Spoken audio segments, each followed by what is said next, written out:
ಶ್ರೀ ಪರಮಾತ್ಮನೇ ನಮಃ. ಶ್ರೀಮದ್ಭಗವದ್ಗೀತಾ ಅಥ ಪಂಚದಶೋऽಧ್ಯಾಯಃ. ಪುರುಷೋತ್ತಮಯೋಗಃ.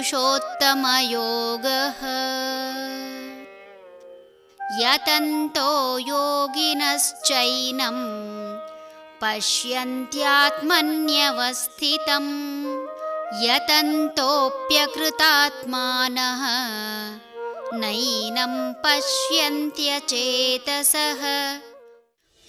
ಸಮಾಧಾನ ಚಿತ್ತರಾಗಿ ಪ್ರಯತ್ನ ಮಾಡುವವರು ತಮ್ಮ ಅಂತಃಕರಣದಲ್ಲಿಯೇ ಇವನಿರುವನೆಂದು ಅರಿತುಕೊಳ್ಳುವರು. ಪ್ರಬುದ್ಧತೆ ಇಲ್ಲದವರು, ಅವಿವೇಕಿಗಳು ಪ್ರಯತ್ನಪಟ್ಟರೂ ಇವನನ್ನು ಕಾಣಲಾರರು.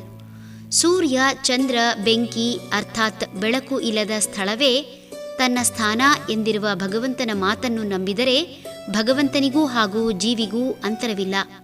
ಭಗವಂತನ ಅಂಶವಿಲ್ಲದೆ ಸಕಲ ಚರಾಚರವೂ ತಮ್ಮ ಅಸ್ತಿತ್ವ ಉಳಿಸಿಕೊಳ್ಳಲು ಸಾಧ್ಯವಿಲ್ಲ. ಮನುಷ್ಯನ ತಲೆಯ ಮಧ್ಯಭಾಗದಿಂದ 11 ಅಂಗುಲದ ಕೆಳಗೆ ಅಂದರೆ ಹೃದಯ ಮತ್ತು ಹೊಟ್ಟೆಯ ಮಧ್ಯಭಾಗದಲ್ಲಿರುವ ಆನಂದ ಚಕ್ರವನ್ನು ಆತ್ಮದ ಪೀಠ ಅಥವಾ ಸ್ಥಾನ ಎಂಬುದಾಗಿ ಹೇಳಲಾಗುತ್ತದೆ. ಆತ್ಮನಿಲ್ಲದಿರೇ ದೇಹವೊಂದು ಜಡಬೊಂಬೆ. ಆತ್ಮನು ದೇಹವನ್ನು ಬಿಟ್ಟ ಕೇವಲ 6 ಗಂಟೆಯ ನಂತರ ದೇಹ ನಿಧಾನವಾಗಿ ಕೊಳೆಯಲು ಆರಂಭಿಸುತ್ತದೆ. ಅಂದಾಗ ಪರಮಾತ್ಮನ ಅಂಶವಿರದ ಈ ದೇಹ ಪರಿಸರದಲ್ಲಿ ಉಳಿಯಲು ಸಾಧ್ಯವಿಲ್ಲ. ಪರಮಾತ್ಮನಿಲ್ಲದೆ ಆತ್ಮನಿರಲು ಸಾಧ್ಯವಿಲ್ಲ.